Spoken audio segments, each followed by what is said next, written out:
Hi, this is Eric at Frog Valley Tropical Fruit Farm, and this is Florida Natural Farming. I'm going to talk about edible landscapes, and I'm going to look at our Garcinia livingstonei producing fruit trees this year, because we have three producing monoecious female African Mangosteen, the Imbe fruit trees. Hopefully in the future there will be a lot more. We are a acre farm, or a Garcinia farm is what we focus on, but we have 200 different species or more of rare tropical fruit trees, and we have about 270 grafted mango trees. This is a fruit punch mango that I showed had powdery mildew all over it, and I said I would show that it has fruit all over it after without spraying. So we dry farm everything. It's kind of scary at times. So during drought like we're in right now, it can get a little harrowing, but I'm getting somewhat used to it. It still causes a little bit of stress. Here's a kwaimak tree that's obviously showing some drought stress, which is the older leaves start to drop off and trees start to drop leaves, and but they retain their newer leaves. But this tree has quite a bit of fruit on it, this Artocarpus parvis tree. It's got a good fruit set on it. Hopefully that'll stay that way. It seems the kwaimak seems to set fruit better during drought, for me anyway.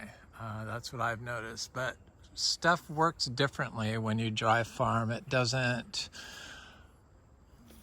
the typical rules that apply to if you're watering your plants seems to be the complete opposite of how the plants respond naturally. In other words, a lot of places say you need to like water them every 3 days during drought, or every other day, or light water. A lot of people water mangoes, but especially a cashew, they'll say they won't produce fruit during times of rain. But I found our dry farm cashews only produce fruit when it starts raining heavily. So it's just, stuff is different. Stuff is completely different when you grow biologically, and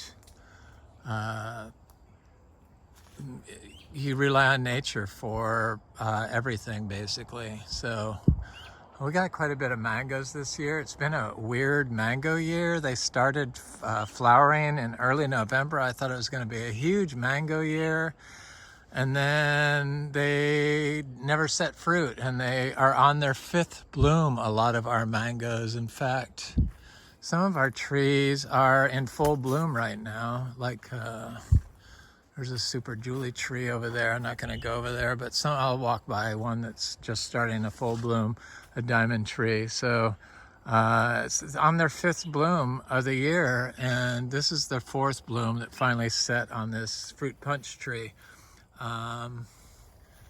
This is a pineapple pleasure mango. This is one of my favorite mangoes, and I think we only have one tree of this, but I thought we had more. But it looks a huge, giant fruit, like football-sized fruit on it, and it's very good. I like it a lot. Very, very good flavor profile. This is a Venus tree that has a lot of fruit, mostly on the other side. It is giving me a partial bloom on quite a few of the unfruited panicles. And here's a sugarloaf mango that has some fruit on it. I have a sugarloaf that is loaded with fruit. Here's a sweet tart tree that's just covered in fruit. Our sapodillas, the creatures have picked every last fruit off. Oh, there's a couple left. I'm surprised I didn't get it, and they were damaging the trees in the process. It just, so rude. So our jackfruits, this is what happens during drought. This is a little severe this year. They lose most of their leaves. There's still fruit on the tree, but I refuse to water them. I just am not going to do it. It's not necessary. It hasn't been necessary. This year is a little bit more severe. Here's our pond that we have up here, completely dried, completely. Here's a seed-grown sugar apple. Sugar apples are unaffected by drought. The ananas seem impervious to drought, and same with the Garcinias. And most Imbe trees are fine, but they will not flower, or they'll set panicles, but they won't open until it rains. Here's a diamond tree that is flowering fairly well. So would I consider this a second crop? Perhaps, because it has some big fruit on it. Some big fruit, not a lot, but it's doing a kind of a full bloom. So is this a second crop? Probably. I would consider this a second crop because it's going to be a lot later than the first crop. Here's a sweet tart tree. This is the remnants of our vegetable garden. This is an edible landscape. Everything mostly we plant has medicinal or fruit or food value. So I dry farm vegetables every year, and this is the remains of the radishes that were in here, and there's some kale, but you know, this is dry farmed. I'm kind of surprised it's not all dried up. And there's a squash over there. I see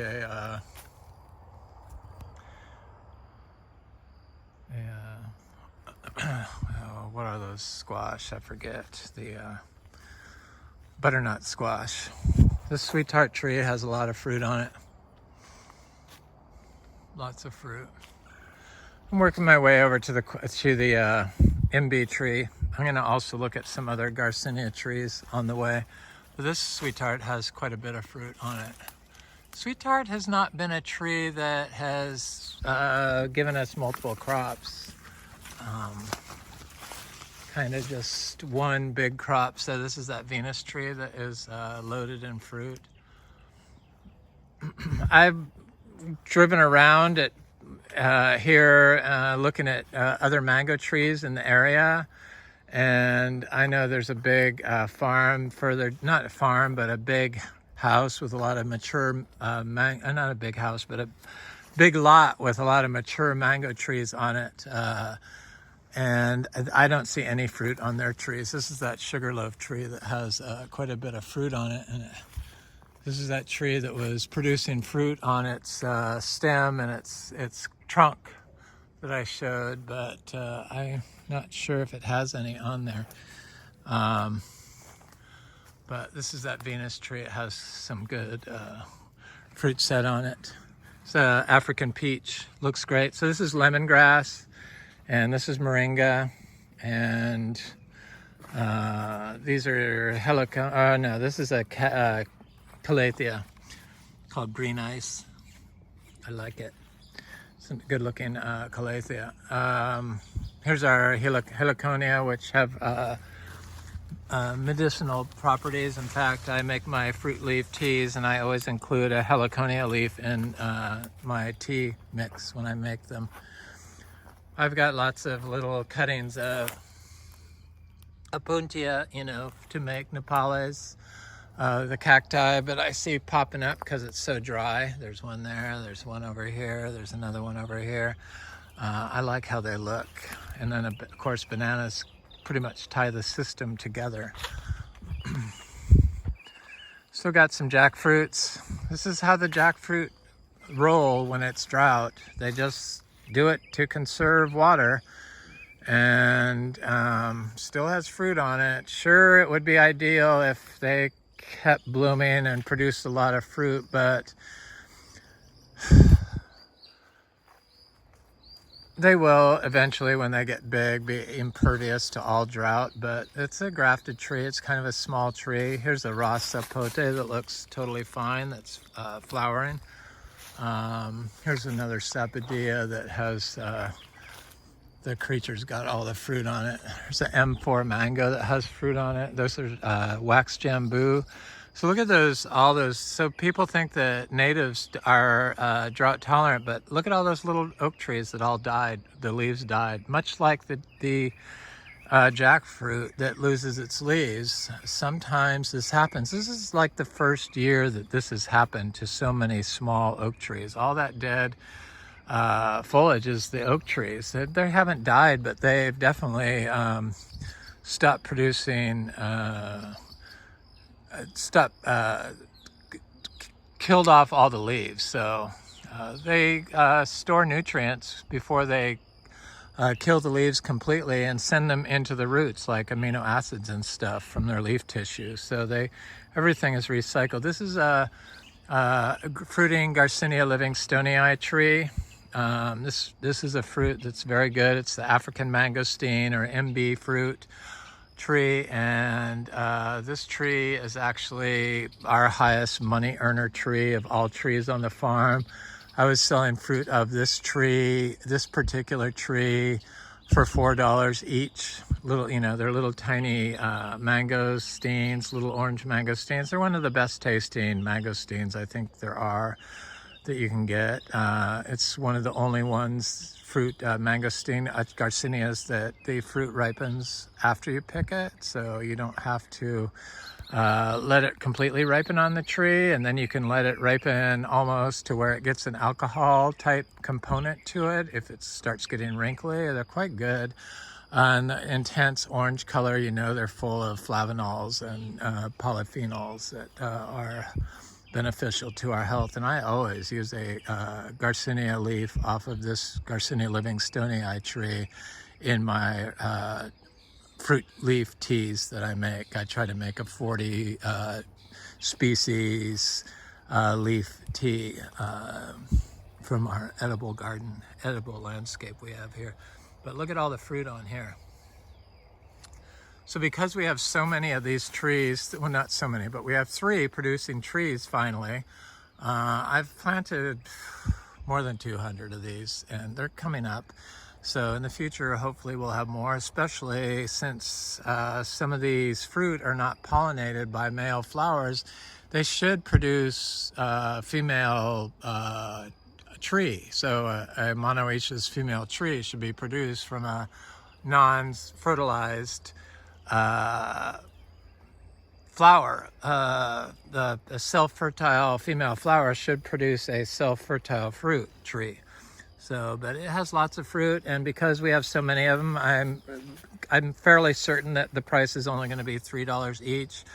And I know that the seeds for these sell for like $6 each, and a lot of our fruit have 2 seeds in them. I can guarantee that that will have 2 seeds in it. Just by looking at it, I can tell this will have 2 seeds in it. So right there, that's $12. So it's a good deal, and you get to taste the fruit. And I sell most of our fruit mail order for that. Ideally we should have there's a male Garcinia livingstonei tree. Ideally we should have a online store, online presence, but neither my partner nor I are that interested in being fruit sellers, and we don't sell plant materials, so I don't do sky on wood. You need to have a nursery license if you're selling commercial like us to do that. So we don't do that, and plus I've never trimmed my Garcinia trees. None of them have ever needed it, and I need them for fruit, so I can't really take sky on wood and sell it to people. Though when people come by here, I have been known to give stuff away. So I may not sell plants or plant material, but I have given plenty of little trees away. So and sky on perhaps, never of the Garcinias, because I need them for the fruit. So it's nothing against anybody, but I want them for my edible landscape here. There's a big Luke's Garcinia that flowered for the first time this year, so hopefully next year we will get fruit off of it.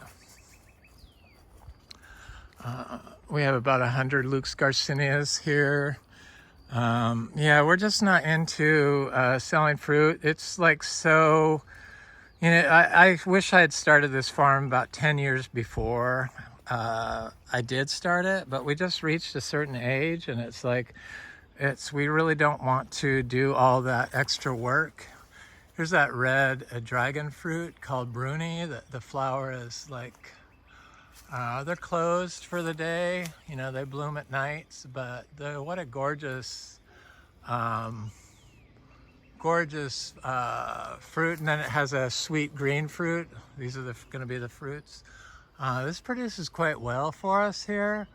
Usually if I have more than one, the tree goes all the way up to the top, and usually it's covered in flowers several times out of the year during the warm months.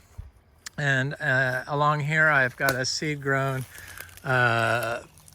sweet giant yellow dragon fruit. So eventually that will hopefully provide fruit for us.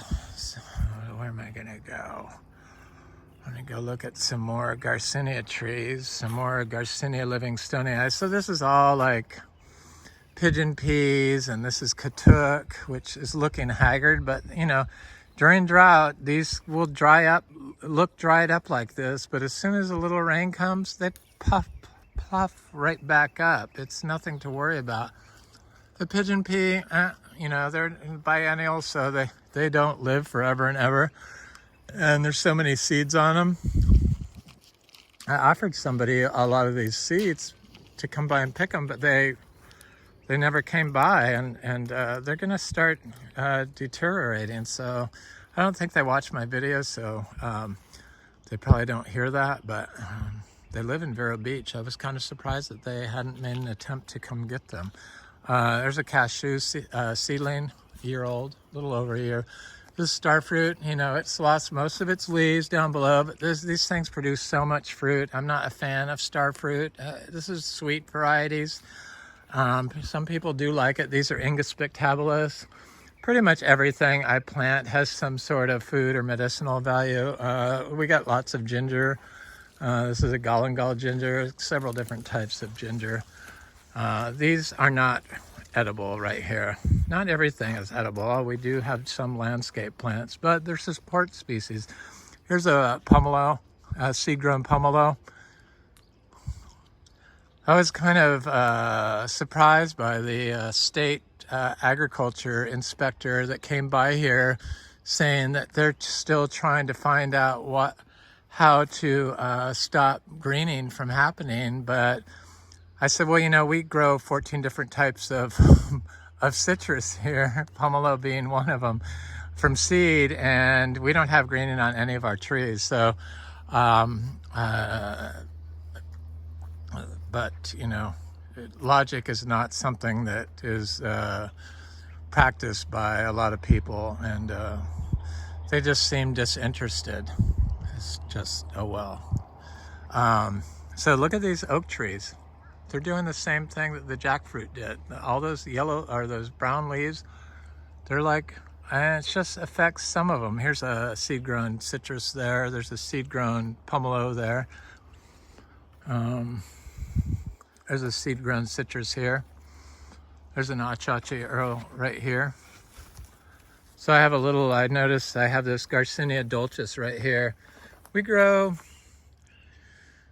23 different types of Garcinias now, because I saw that. So this is Garcinia dulcis seed grown, and here's a little seedling of a Garcinia livingstonei. There's a pomelo tree, and we haven't got all 23, but I saw Bellamy Trees had some new varieties of, this is that shampoo ginger I see is popping up. Bellamy Trees had some new Garcinia fruit tree seeds, and boy, are they expensive. They're $50, $60 each. I could not freaking believe seeds were that much. I mean, I would love to buy like 10 of each seed, but at $50 each, it's like, I've had good luck with their seeds. So these new varieties of Garcinias, that's a achachiro, sorry. The Garcinia seeds is a little Kwai Muck seedling. There's a, I collect rare aroids, so this is a, one of those Garcinia or Monstera variegated, climbing up that tree. Borsigiana, I'm sure. I did not buy it as Borsigiana. I bought it as Deliciosa, but is that one and the same? I don't know. I don't think so. One's climbing, one's not. So it seems like it's a different species. So the Garcinia species I bought from Bellamy Trees, the new seeds that they have online right now. One of them is a Garcinia brasiliensis, but it's like a 3 to 4 inch fruit, and it's all sweet, no sour. So it's a species from Brazil, Garcinia species, new species from a region in Brazil. And then they have a Garcinia gardneriana, which is like also huge and a sweet variety. And then they had another one. It was just a Garcinia species, and then the region they found it in, and it looked good too, so I got one of those. So very easy to rack up $200 in seeds and only get 4 seeds. It's just crazy. I don't know. I just don't want to be that person that charges that much money for stuff, and we're just not into having a store and everything, and which is why we are, seriously considering listing this house with a real estate agent. But we're not going to list it for probably a year. But before that, I'm trying to find the right buyer. Unfortunately, people that are into edible landscapes or permaculture type gardens are youth that don't have the type of money that 10 acres costs in Vero Beach, especially centrally located Vero Beach, not near the dump, not out in the middle of nowhere. And, we're like 2 minutes from the college and 2 minutes from Starbucks and 2 minutes from Sam's Club. Not that that's everything, but you get the drift. 10 minutes from the beach. Of course, with traffic now, it's probably longer. This is a canistel tree that's definitely doing a good flower. This is a delicious egg fruit canistel tree. Tastes, canistel egg fruit. It's like the cheesecake fruit. So here's our fruit, a big fruiting acre tree that has lots of fruit on it. I haven't been able to see where the Garcinias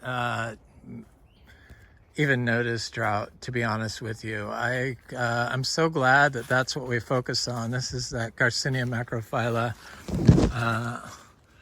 I think it's going to be one of the next, it's a fairly big tree. This Garcinia macrophylla is supposed to be, by a lot of people's account, the best tasting Garcinia you can get. So, but a lot of these new species that Bellamy Trees and Anderson Tropicals and people like that have started turning people on to, Jim West, the Garcinia lindero.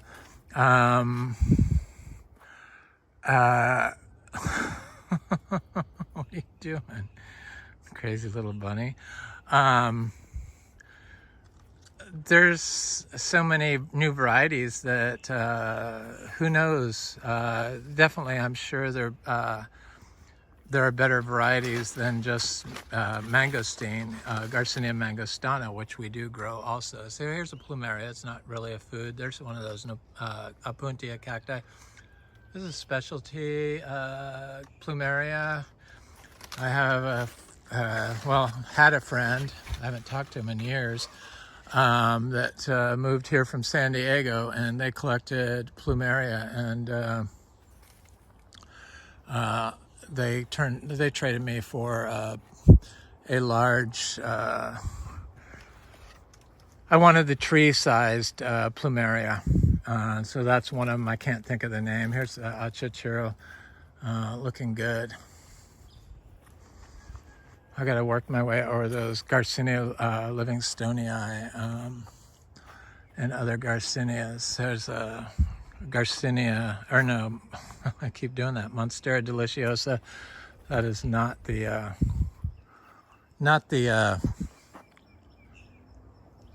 Borsigiana. the orchids. We've got lots of orchids. Here's more of my arrowheads I love. The leaves should be a lot bigger on this one, but it's the dry weather. The arrowheads seem to be able to handle not being watered, so that's a nice surprise. Here's more of our citrus. It's under a little drought stress, but citrus can handle not being watered. And we have good fruit set on our older citrus. This particular tree has not set fruit or flowered yet. I think it's a blood orange or a sweet orange. Here's more of our rare arrowheads. This is domesticum, philodendron domesticum. There's achachiro. So in here I have started all our little cacao seedlings and some other seedlings. I got an llama seedling that I got from Anderson Tropical. So a lot of times people's seeds don't germinate, and sometimes mine don't germinate either. But I don't think that it's always that the seeds are bad. I think a lot of times it can be any number of factors that keep your tree from or your seed from germinating, because I do know that some people, not a lot, but a couple of people got seeds of our cacao and none of them germinated, but all of the pods that I opened, even little tiny pods, and planted the seeds from, all of the seeds germinated. So I know it's not my cacao. So it's definitely something that they're doing, or watering too much, or over caring, or protecting it too much. So this is the Garcinia species, Brazilian shirapu. It has purple foliage. It's very pretty. I mean, it's such a nice looking little tree. It is growing in here with this Bacupare, the Paratosa levigata. Or no, this is Paratosa campestris. Paratasa campestris is what this is.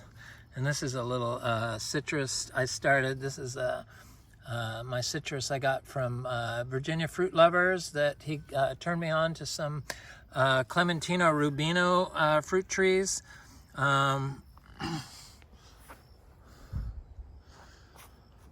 They're looking good. Here's more of my little cacao that are further along. They look good. All of them are germinating. This is our little cacao here.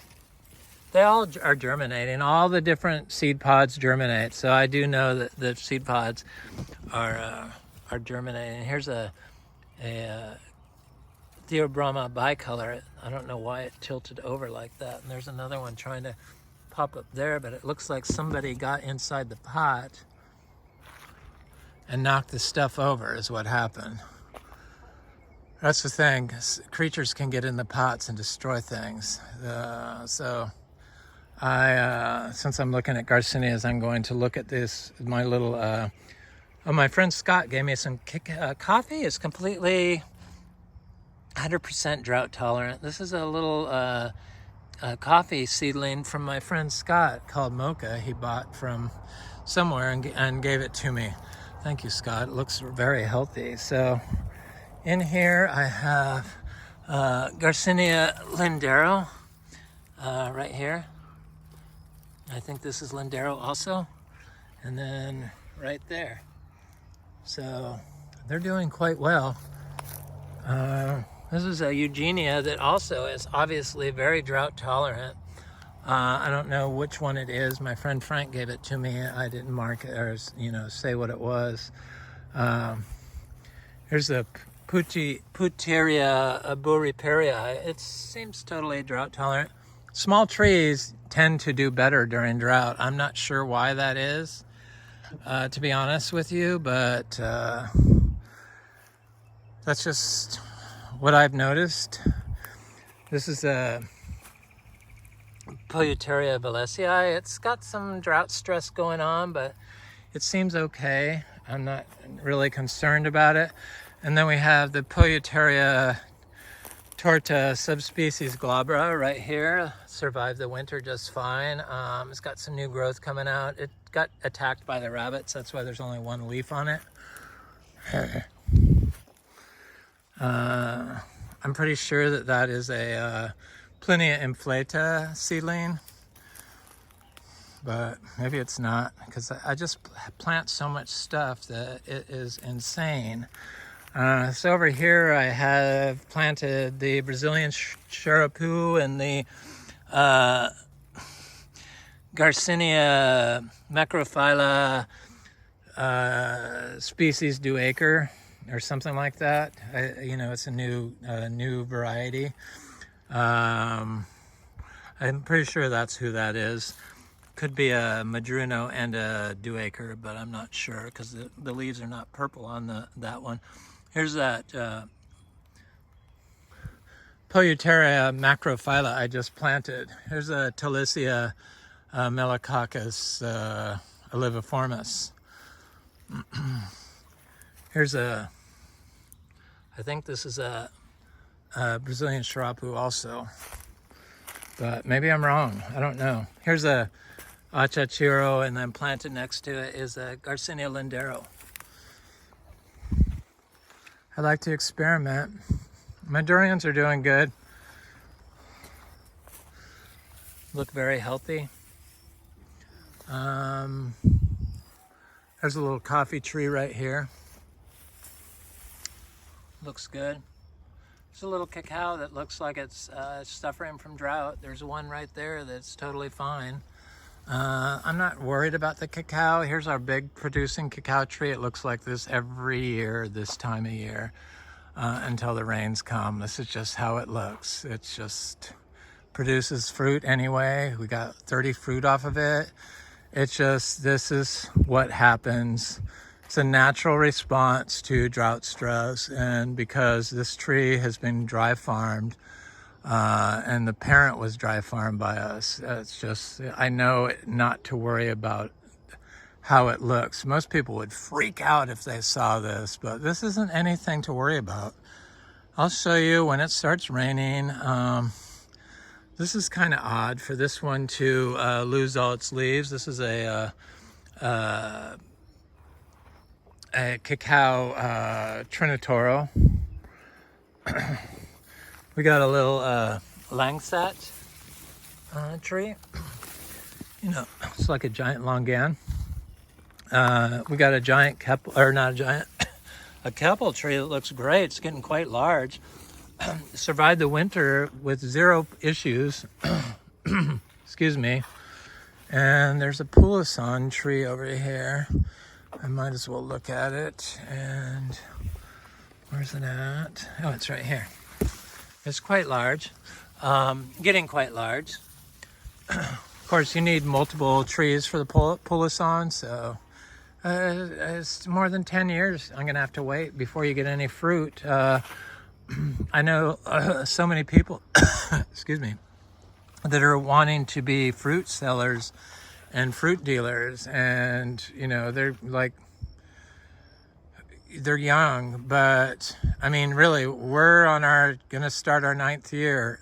So we started planning this 8 years ago, and then you have to learn all the ins and outs of picking the fruit. The mangoes alone, every single mango is different.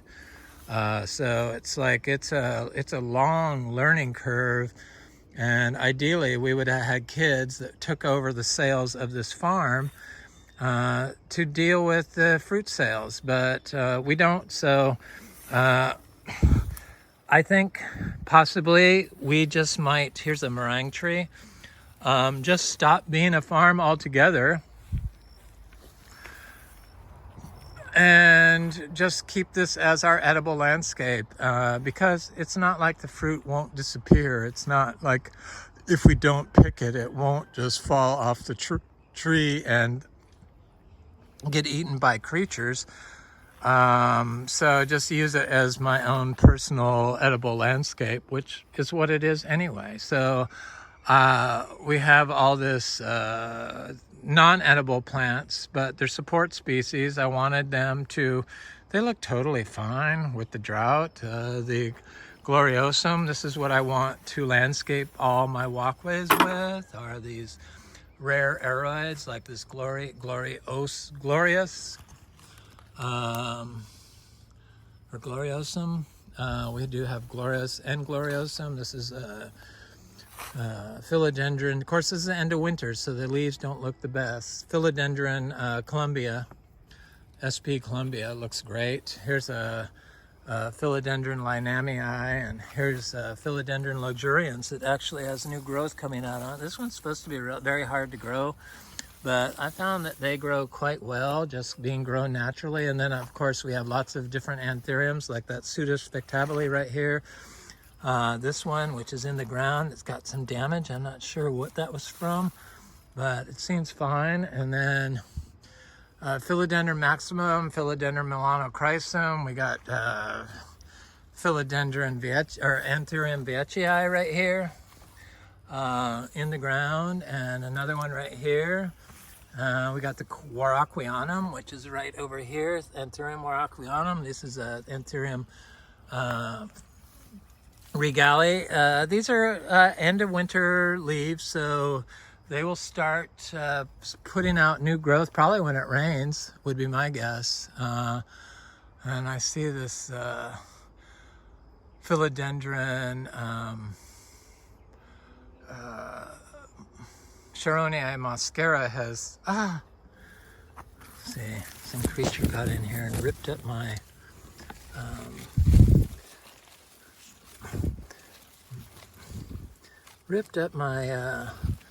Charonii. Somebody went through here, I see, and just trashed everything.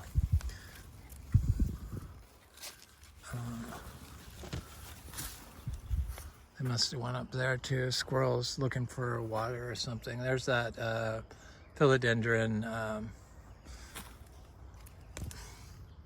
Spiritus Sancti.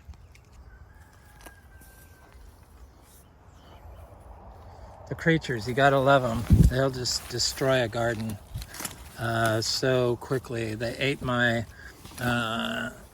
Cupia polyandra down to the ground. That's been in the ground for like 3 years. They decided to attack it. So what are you gonna do?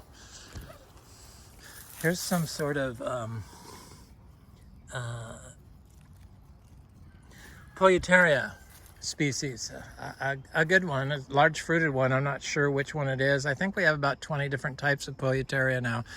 You know, those are fruits that are in the egg fruit family, like abu and egg fruit and canistel and lucuma and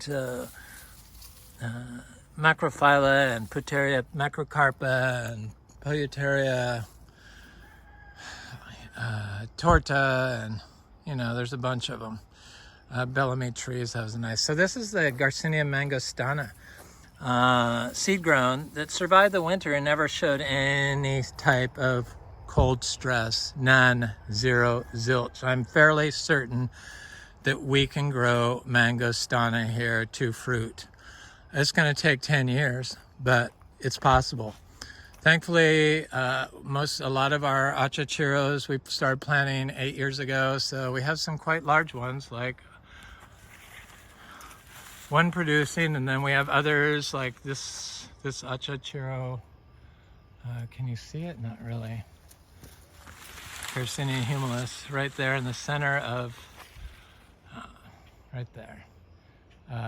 It's like 8 feet tall, and it's getting enough size after this winter. I'm sure maybe next spring it might start producing. If not this year, next year, or next year it'll start producing. If not then, the following year. I think this is Garcinia lindero. Here's looks like a Garcinia sharapu, or I think this one might be acre. I plant them close together because I want them to cross-pollinate with each other. And here's a Garcinia Amazon giant.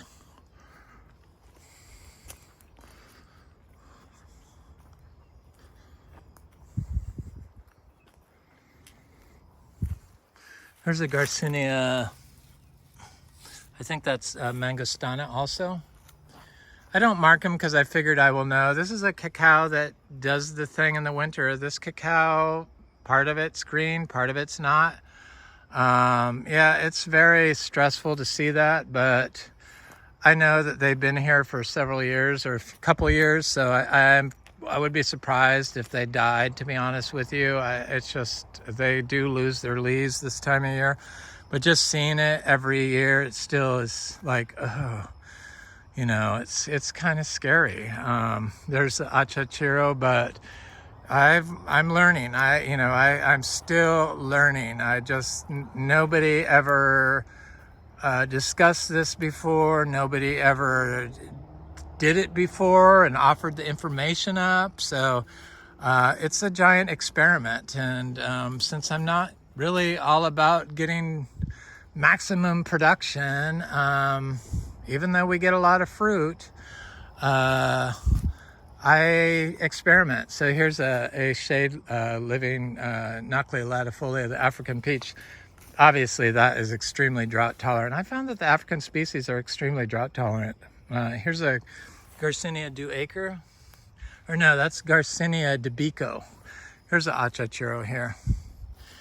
Most of our Garcinia humilis, the acachero, are all small. So I planted a couple of Garcinia latissima seeds, and they are not coming up yet, but they're such huge seeds, they can take a while to pop up. There's a rose apple.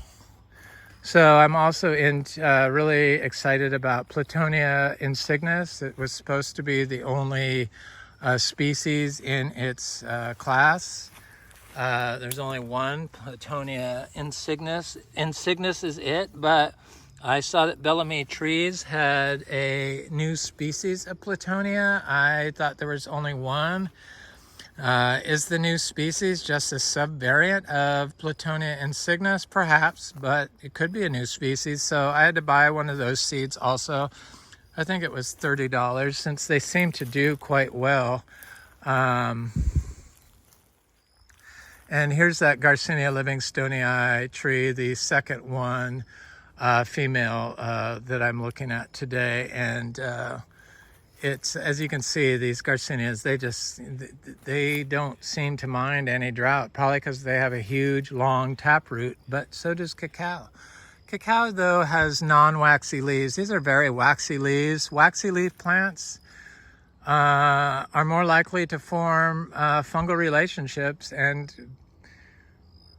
meaning with the mycorrhiza, and they've shown that mycorrhiza provides water to plants and can carry it long distance. But what I think happened this year is that ditch next to our house, the neighbors over there had always kept their flow well on, and that ditch always had like a foot of water in it.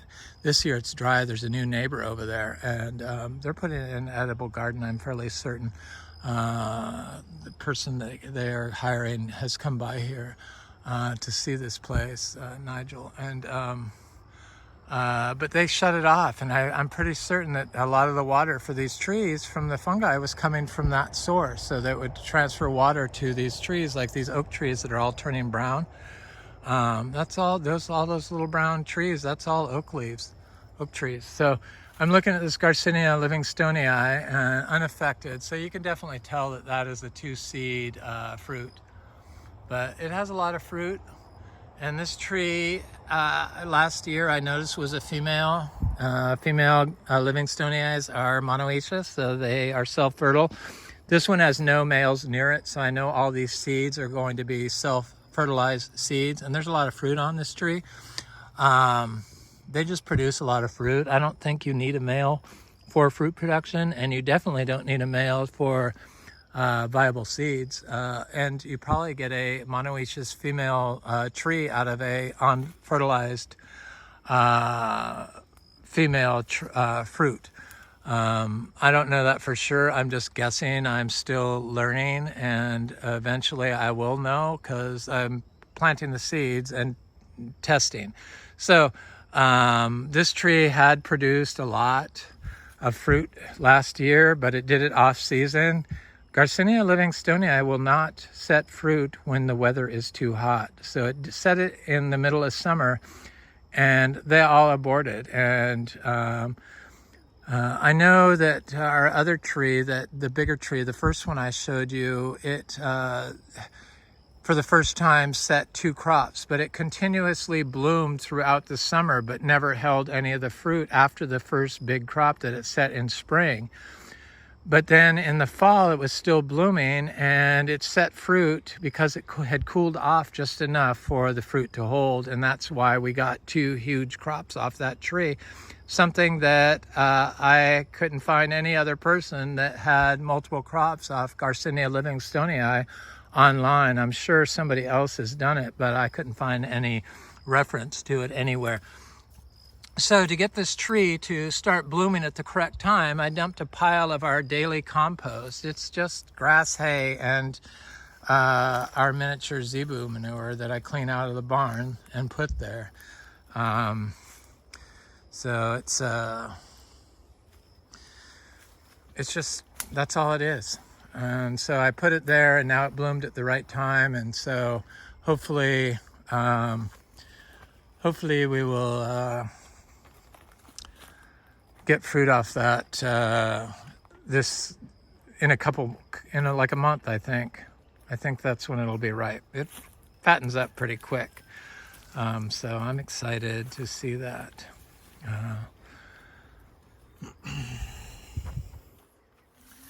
Yep. I got little cacao through here. I'm trying to see if I could see one.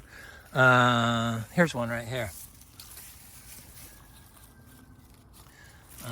Here's a Garcinia lindero. There's all kinds of stuff in here. I planted Garcinia Mangosteen and Charapu right here. It's one of the 2, Brazilian Charapu. So there's all kinds of little Garcinias, and then I've been doing cuttings in my rare aeroids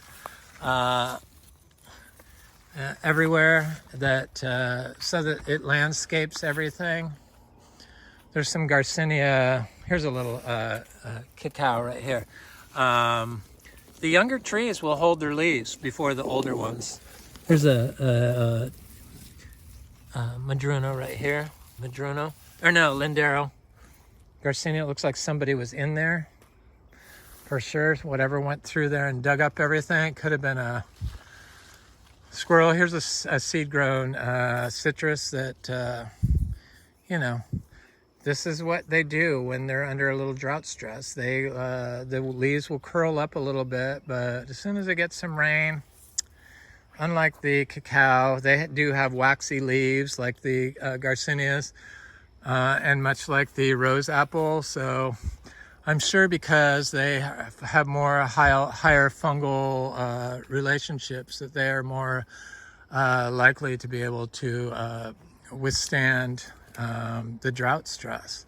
Although oak leaves, you would think that seems like a waxy leaf. This is achachiro. Sorry, I'm just like rambling here, but I'm just trying to think out loud. And here's a Garcinia of some sort growing next to this longan.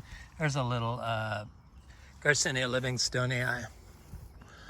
Try to stay on topic here. We've been getting lots of bananas, so I wanted to have a fruit that we could sell fairly inexpensively year-round. So I started dividing the bananas. So we have like more than 450 banana trees. I want to get up to about 800. My whole problem is I can't stop planting this stuff, and so it's like that's how I became a farm, because it just is like I just can't stop. I planted everything here except for, the native trees. So this is an oak tree that's fairly good size. You think it could handle the drought being a native. But look at it, completely drought stressed. Is it going to kill it? No, it's doing the same thing as the other trees. It's just a natural mechanism to save itself. And in turn, it makes itself stronger. So I think that's because they turned the water off next door. It's quite a ways away, but that's water that was in the system. Big lakes that are near you or ponds. I know most people that have flow wells, those are artesian water source. You're not supposed to use them 24/7, but people leave them on all the time. That's just watering your plants. That's not what we do. We do have an artesian well. I don't use it. So here's a acre. Of course, the cassava everywhere, also everywhere. Achachiro, achachiro, achachiro. There's a citrus. So I should look at this citrus over here to make sure it has fruit on it. Yeah. We have no greening on our citrus. I just don't understand what they can't figure out in commercial growing. It's come from compaction, and in order for trees to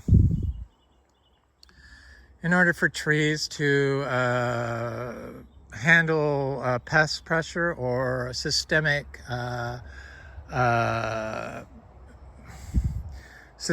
disease that greening has become, they need to have a healthy microbiome, and part of that microbiome is the life in the soil and the state of the soil, whether it's compacted or not. Since we drive on everything in our citrus groves and compact the sand, nutrients can't move through it, and then we throw so many pesticides, fungicides, and herbicides on the tree and in the soil, and then copper probably and other stuff, heavy metals, plastic tubing, which is forever chemical laced tubing, and just damage the mitochondria of the citrus and prevent the tree's natural ability to overcome greening. And they think that they can poison their way out of disease, and you just can't do that. It's a holistic approach needs to be taken. So this is a little kumquat tree that flowered for the first time this year, and it doesn't show any drought stress. It's like right next to these big trees, and it had a lot of fruit on it. This is its first fruiting from seed, and there's still some fruit on it. I still see some fruit. So as long as I get a couple of fruit, I'd be very happy for the first fruiting. Our trees that are considerably older, like 6 years, I think, or 7 years, they're loaded with fruit, our Miko lemons, and they look really good. I'm very happy about them. Everything looks okay. This is a little citrus that's under drought stress. I think that's a pomelo. In fact, I'm positive it is.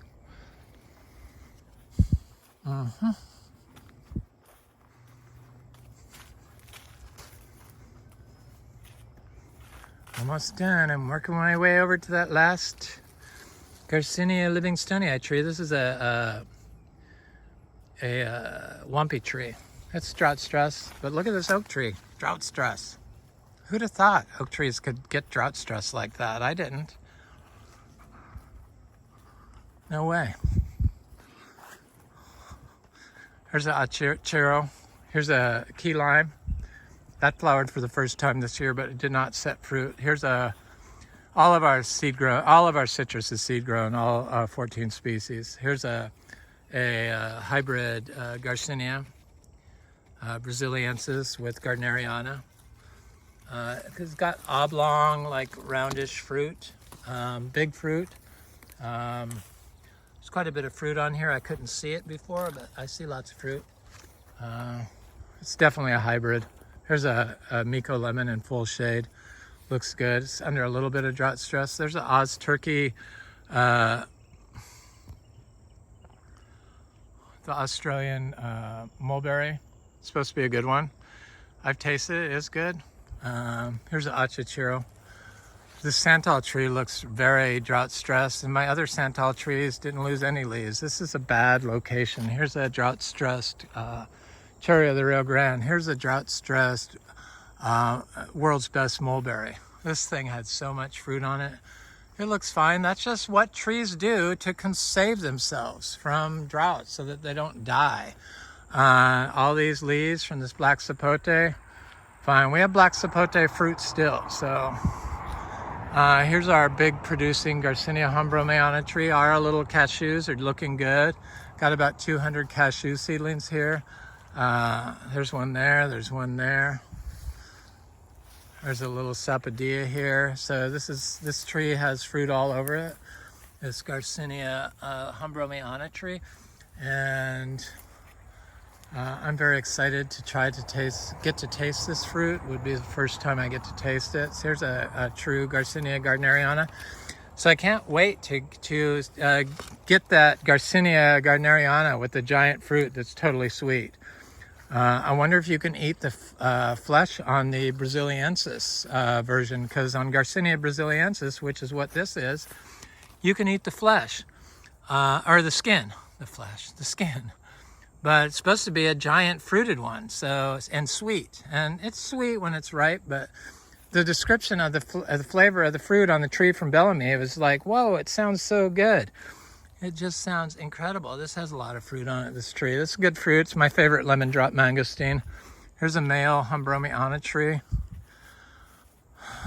There's a little achachuro tree. I'm going to look at this Garcinia madruno. There's a cashew. There's a jackfruit that is under drought stress, but it's fine. This is Garcinia madruno that is loaded in fruit. This tree produces lots of fruit year-round, continuously, and it's still doing it. And I see lots and lots of fruit on this tree. This fruit it's like not the best tasting fruit to eat out of hand unless you like eating dry lemons. You can tell it's very medicinal and good for you. That's why I make tea from its leaves. You know, the polyphenols and the flavanols and other antioxidants and phytonutrients are found. There's an oak tree that is, you know, this is drought stress in a native tree. There's an oil nut tree that's under a little bit of drought stress. Here's a Luke's Garcinia here that's getting okay size. They're like high concentration of these antioxidants in the leaves, and you know we so focus on black and green tea here in the U.S., but indigenous cultures around the world have been making teas from a lot of these fruit trees, especially not especially, but from a lot of the fruit trees: mango, jackfruit, guava, like Hindustan, and indigenous people of Brazil and other indigenous peoples in Asia.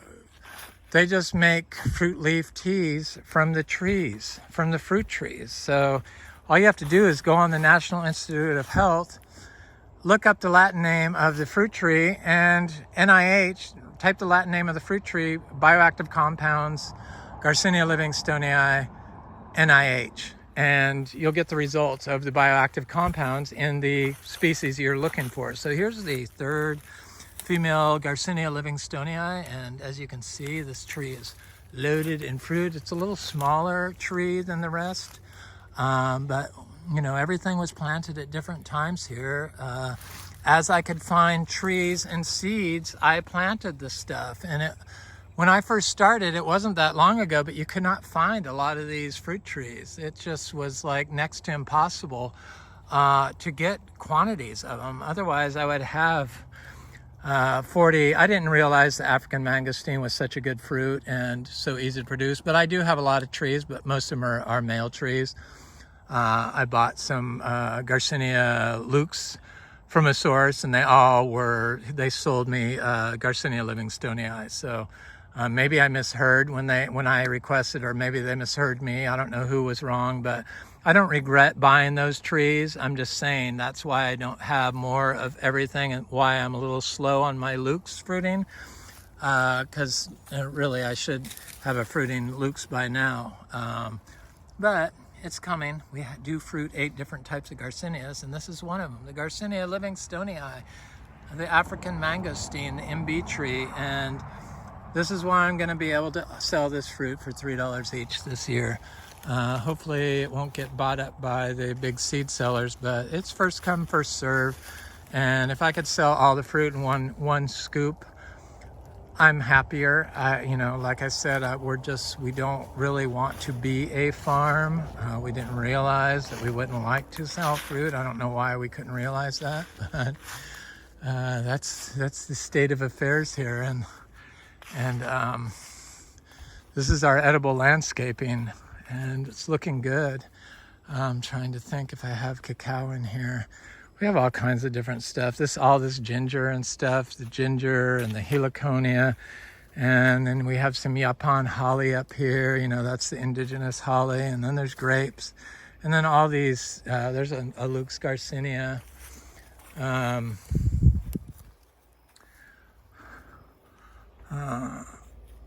Where's my Yapan holly? Right here. So only caffeinated drink from North America. Here's a seed-grown sugarloaf mango. And I'll wind it up with this video with a Garcinia livingstonei seedling that I saw over here, that a big leaf from this palm tree fell on it, and it really almost killed it, but it seems like it's trying to come back. They seem fairly tough. Here's the Garcinia livingstonei female tree. The fruit are pretty big on this now. Those are all double seeded. I could tell. I could see 2 seeds in them, all those fruits. So anyway, that's my Garcinia livingstonei African Mangosteen Imbe fruit edible landscape video du jour. Thanks for watching. Please like, share, and subscribe. Leave a comment. I always like hearing from you. Have an excellent day. Thanks for watching.